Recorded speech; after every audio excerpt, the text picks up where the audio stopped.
News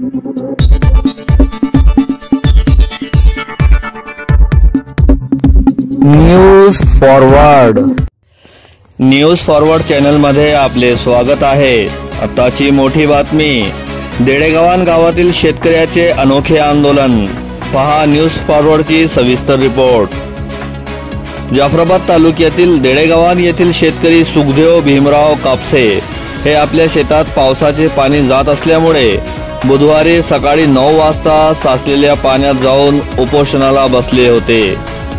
त्यामुळे परिसरात बघ्यांची मोठी गर्दी जमा झाली होती।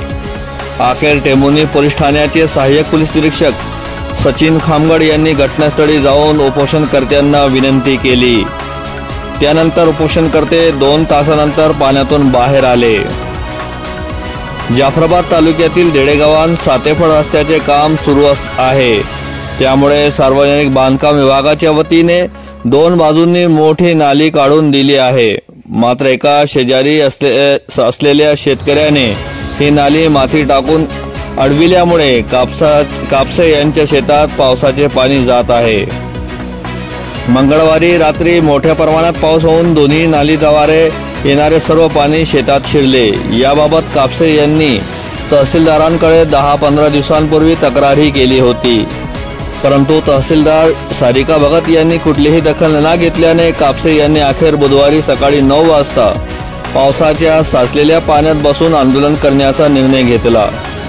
घटनेची माहिती मिळताच टेंभुर्णी पोलीस ठाण्याचे एपीआय सचिन खामगड व पोलीस कर्मचारी ज्ञानेश्वर ठाकरे, प्रदीप ढोणगे, सार्वजनिक बांधकाम विभागाचे सहाय्यक अभियंता एस शेख, SD छडीदार, SM सवळे, तलाठी उषा मस्के यांनी घटनास्थळी येऊन पाहणी केली। यावेळी ग्रामस्थ मोठ्या संख्येने उपस्थित होते।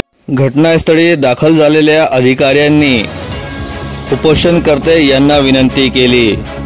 अखेर 2 तासानंतर शेतकरी सुखदेव भीमराव कापसे हे पाण्यातून बाहेर आले।